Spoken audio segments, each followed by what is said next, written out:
In life, oftentimes when someone decides to go their own way, they're often called a rebel. But when it comes to the Detroit Lions, they have been marching to the beat of their own drum, and they have gotten some pretty damn good results doing it.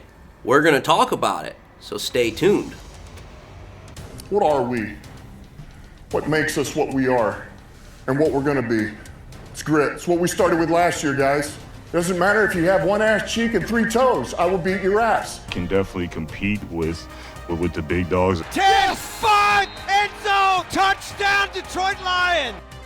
You guys are unbelievable, man. I'm telling you. We are driven by Detroit. Hello, Detroit Lions friends, fans, and family members. Welcome on back to yet another episode of MCM Motor City Mania. I'm your host, David T. Pike. And as always, we're diving on in. So, folks, let's understand something here. When it comes to the Detroit Lions, at least over the last couple of years, the Lions have become a team that very much goes their own way. They have their own way of doing things. They have their own process of doing things.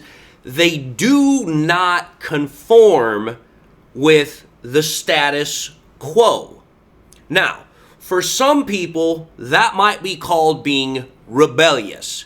For some people, that might be called being, stupid or immature or whatever other term you'd like to use.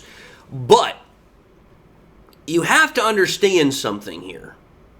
That by the Lions going their own way, by marching to the beat of their own drum, being in essence a one-of-a-kind kind of team, they have found a way to defy the NFL with a very interesting strategy. One that, as I say in my title, is very cunning, and it's actually quite genius.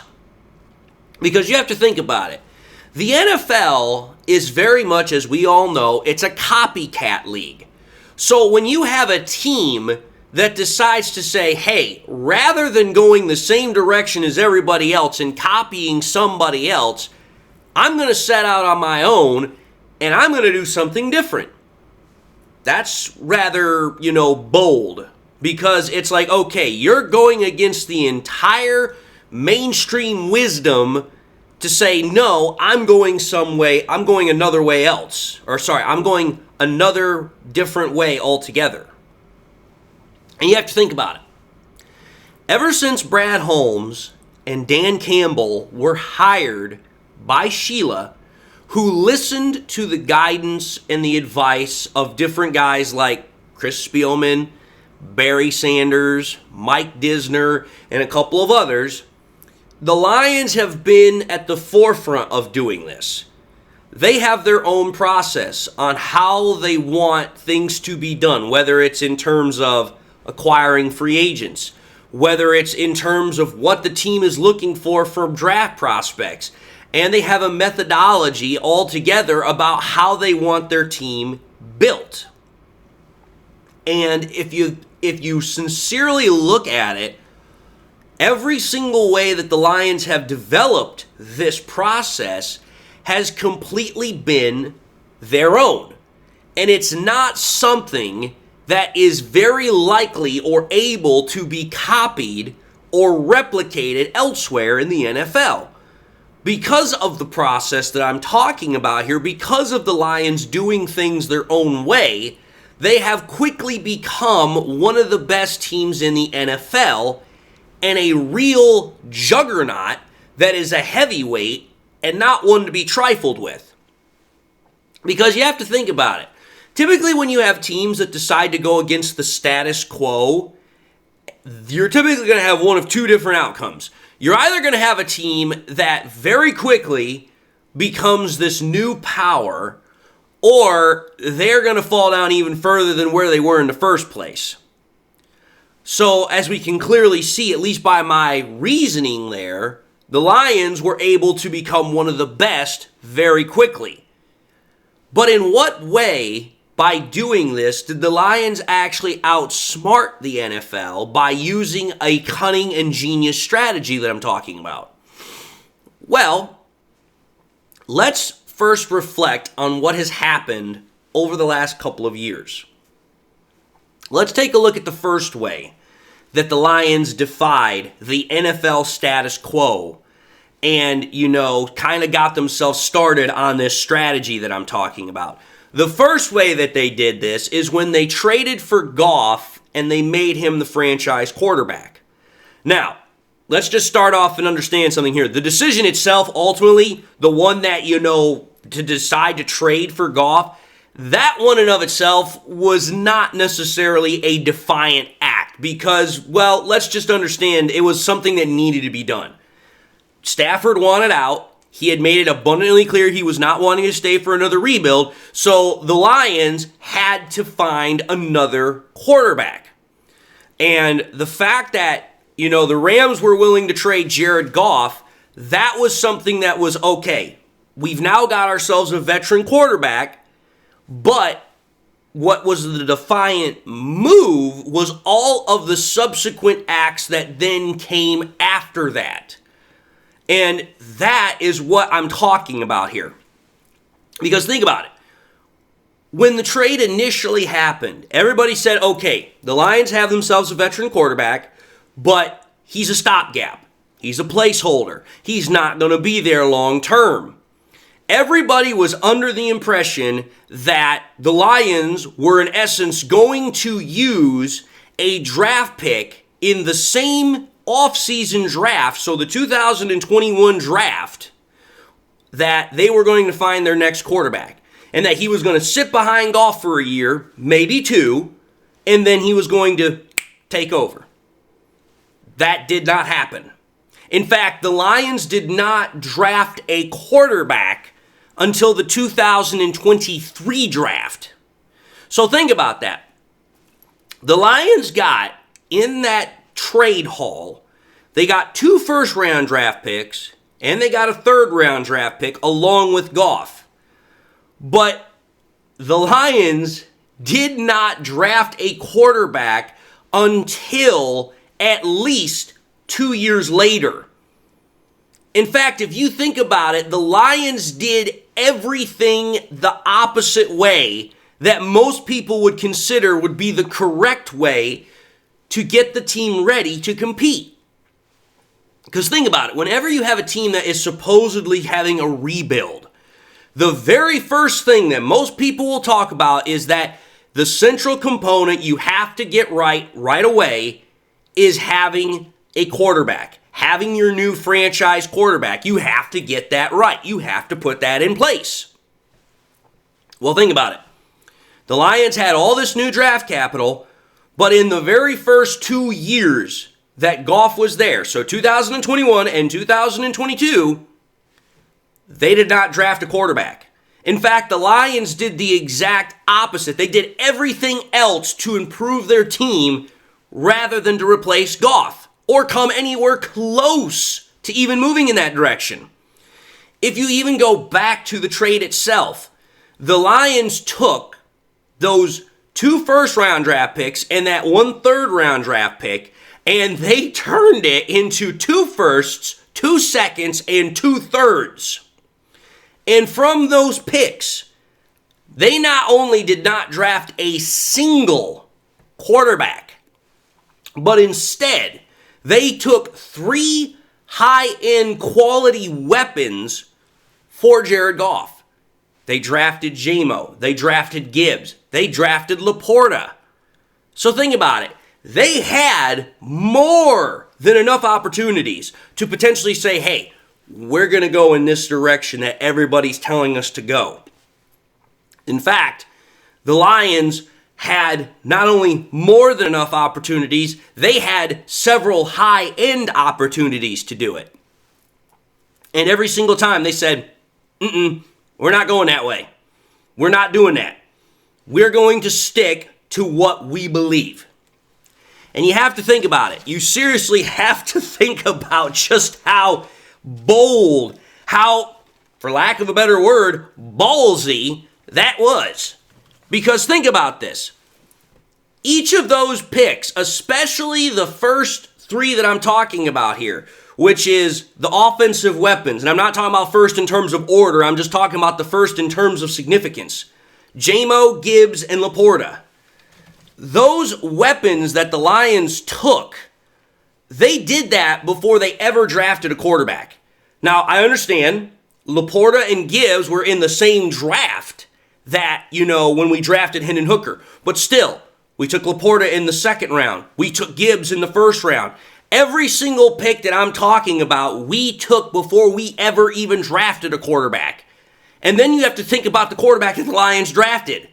They drafted a 25-year-old quarterback that was coming off an ACL tear from a non-contact injury. I'm telling you that right now. That shows that the Lions do not care about conventional wisdom. And they refuse to allow or follow what supposed experts believe is the best course of action. And you have to think about this.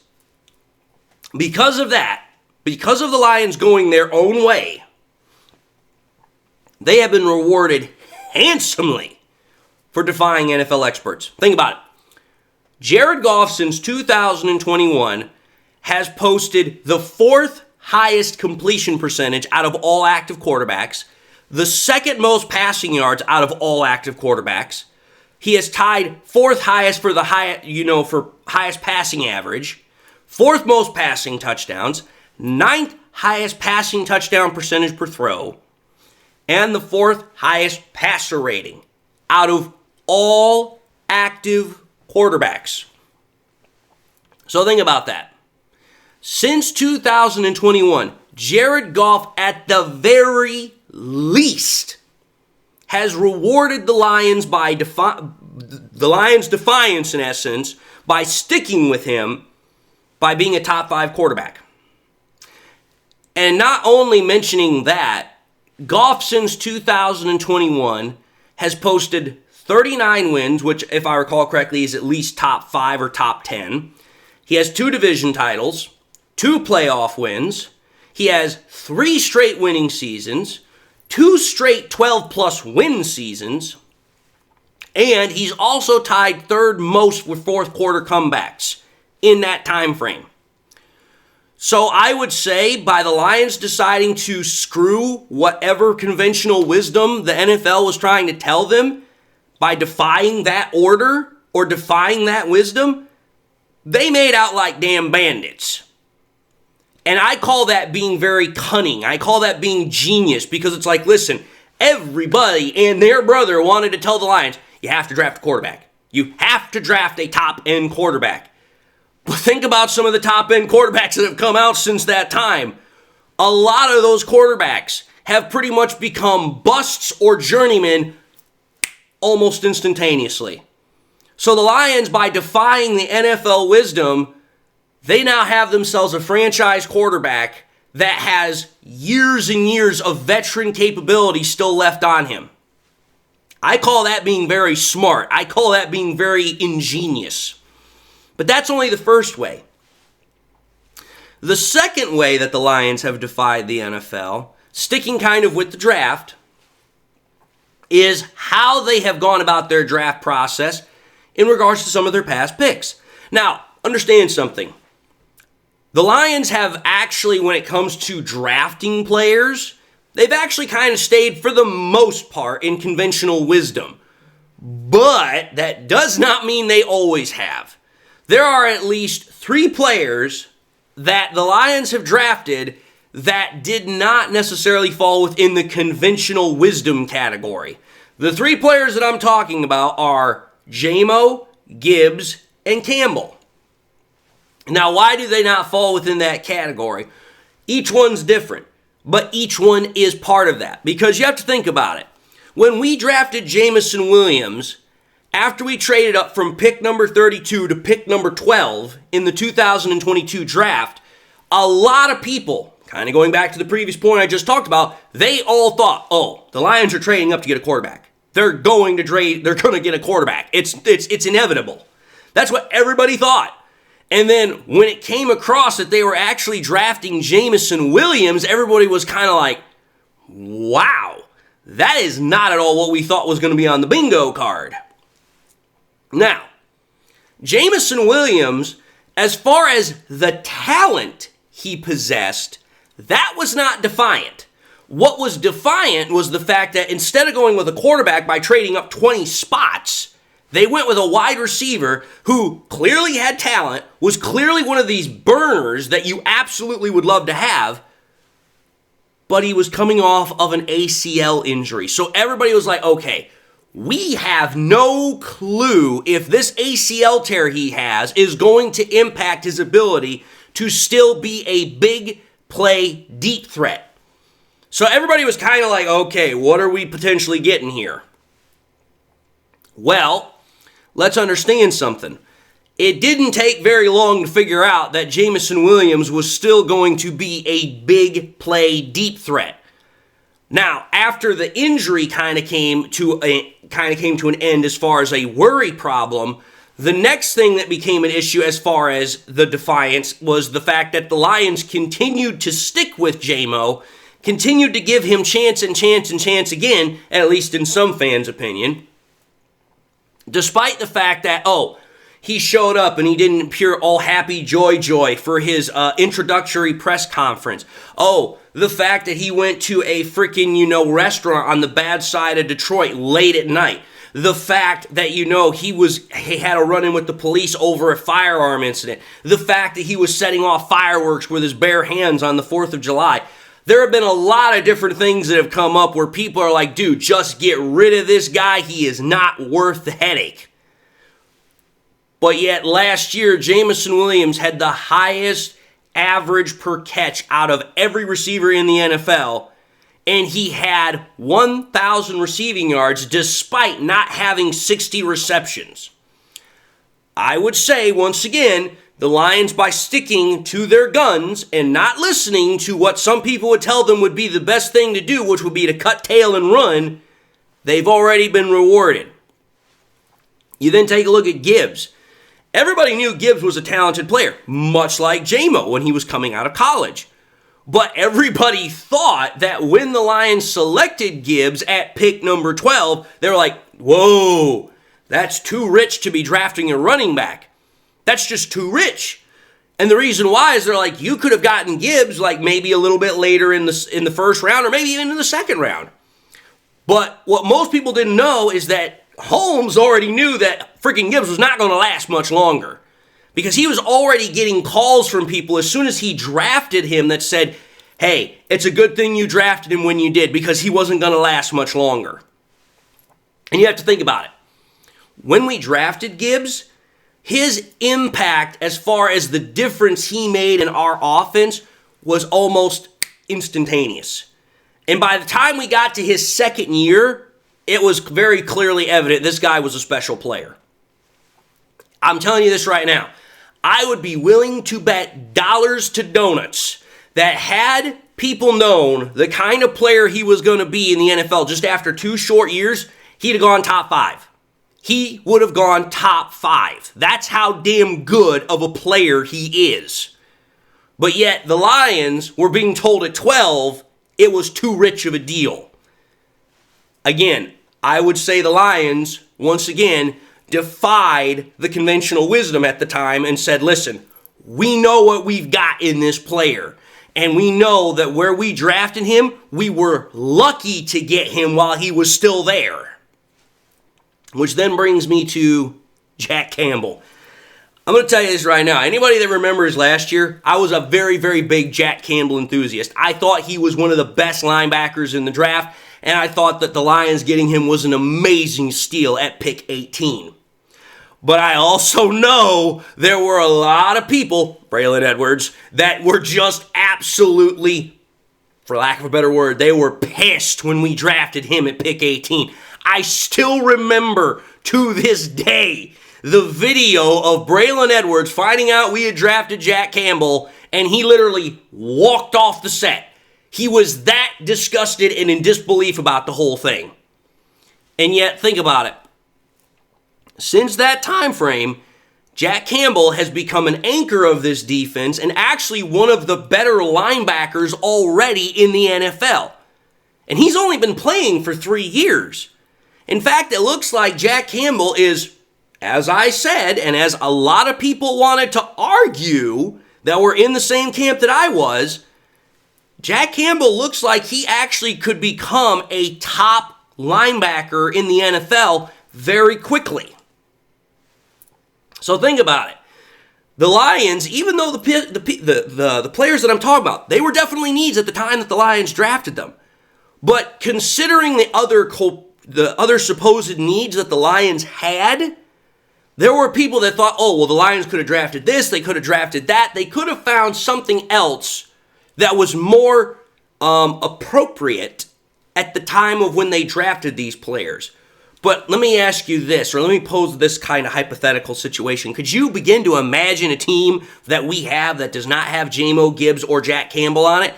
I don't want to imagine what that team would look like, because I'm telling you this right now. Just the first 2 guys alone, J-Mo and Gibbs, this team is going to be completely different. Just from an offensive production standpoint. Just from a lethality standpoint. And when it comes to Campbell, hell, remember how many linebackers we lost last year? Remember that one? Try to imagine our defense without Jack Campbell with last year's injuries. Which then brings me to the final reason. Excuse me. The final reason that I believe the Lions have defied the NFL and have done so by being very cunning and very ingenious with their approach. Sorry, I am just trying to make this paper work with me. The way they have done it, in this final way I'm talking about, is through free agency. Now, I'm going to tell you this right now. I know that when it comes to Lions fans, the free agency period is one that just absolutely drives them up a damn wall. It makes them go bonkers. But you have to think about it. How do most teams act in free agency? Most other teams in the NFL, every stinking freaking year, they spend massive quantities of money in free agency to acquire talent left and right as if it's going on fire sale. And what happens when they do it? Oftentimes, what they do is they overpay for talent that either usually does not play up to the contract they were given, or if it does actually manage to play up to the contract, what winds up typically happening is that at some point, the contract has become too rich for the team, and then they're looking for a trade partner to get the contract off their books. So then they don't actually even play for the full duration of the contract that they were given, at least with the team that gave it to them. But the Lions, on the other hand, they only get players that fit exactly what they're looking for in terms of culture, which focuses on obvious qualities such as toughness, grit, and, hard work, etc., all those things.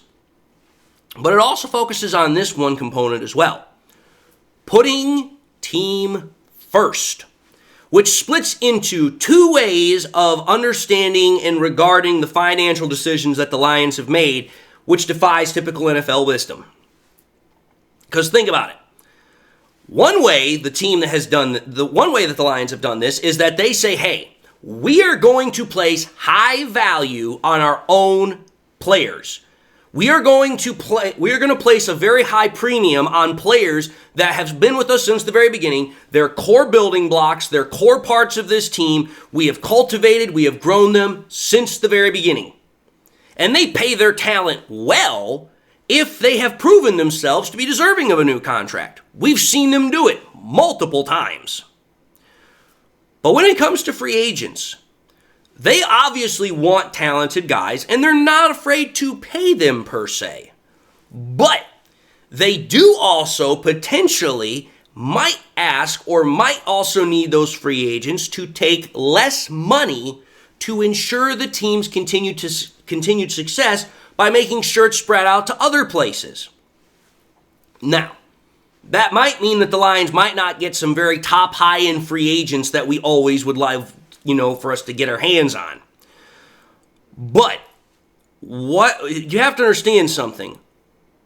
While they do that, they still get a lot of good players who make this team overall a better product by ensuring that the team has a healthy reserve of cap space and funds for the future and potentially for a rainy day, while still being more than adequately stocked with talent. This is why the Lions, while they may not be the biggest spenders in free agency, you have to think about it. Take a look at some of the acquisitions that they have gotten in free agency. I'd say they've done pretty good. Alex Anzalone. We got Kevin Zeitler for 1 year. DJ Reed. I mean, we've actually been pretty damn good when it comes to our process and our approach in free agency in getting good quality players without having to break the damn bank or mortgage the damn house. Because think about it, there's a lot of teams out there that have spent buku bucks to try and get all of these supposed top free agents, and what does it get them? Virtually nothing most of the time. Oh yeah, it becomes a nice, great news story for a cycle or two, but then by the time you actually get to the regular season, it's like, what did this guy actually do for us? He made a couple of plays, but was he the difference maker that we were hoping he was going to be? Most often the time, it's not the case. Whereas the Lions, they have made it their business to make sure they don't overspend on players, but are still getting good quality players that will do exactly what they need them to do. Again, that is contrary to the conventional wisdom that most people in the NFL think. Oh, well, if there's this big top free agent, you got to go out and you got to spend big bucks to get him. The Lions do not do that. And while some people might say that, oh, because they haven't done that with the edge rusher, that's why they're in the position that they're in. The position that they're in is a pretty damn good position. You got Casey Rogers, one of the best defensive line coaches in the NFL. You have a stacked defensive wall of defensive linemen. The only thing you're missing is one other great edge rusher, which trying to get two great edge rushers on the same team is a very hard cap financial nightmare. Hence the reason why I believe the Lions are going to probably bring back Zadarius Smith at some point, but they're going to use their first round draft pick this year on getting an edge rusher. So then at that point, it's like, wait a minute. You've got Zadarius Smith, you got Aiden Hutchinson, you got Marcus Davenport, you got Levi Onwuzurike, you've now got this new rookie, you still got Casey Rogers. What in the hell are you complaining about? The Lions, by following the beat of their own drum, they've set themselves up well for success. They have pretty much said to the NFL, hey, you know what? You do whatever you want to do, man. But we're going our own way. And you know what? Going their own ways work pretty damn well. Like I said earlier with Goff, 2 straight division titles, 2 straight 12-plus win seasons, 2 playoff victories. I mean, you can't argue with the results. The results have proven that the Lions know how to win. They know how to get results. It's just facts. Now, people may not like the fact that they haven't gotten to a Super Bowl just yet, but as I've said before, I expect that's going to change this year. But anyway, I'm going to end this episode. I believe I've talked about it long enough. So I just want to say thank you all for watching another episode of MCM Motor City Mania. If you like what you saw, by all means, I highly encourage y'all to watch the next episode. Also encourage y'all to do one of these 3 things: like, comment, and subscribe. If by chance you subscribed in the past and you forgot to do so at the time, want to highly encourage y'all, please make sure you hit that bell notification icon. Also want to encourage y'all to share this content with your Lions friends and family members. Share it here on YouTube, share it on Twitter, share it on Facebook, share it anywhere and everywhere you possibly can. And with that, I hope everybody, you guys got something out of this content. Hopefully it was able to give you guys something different to think about. Hopefully you all enjoyed it. Also hope that it doesn't matter if it's the first time you're watching me or you guys have been watching me forever and a day. I truly hope that's what happened. Also hope everyone has something in their life that makes them happy, makes them smile. God bless, my friends. And until the next time we meet, I'll see you all in the next episode.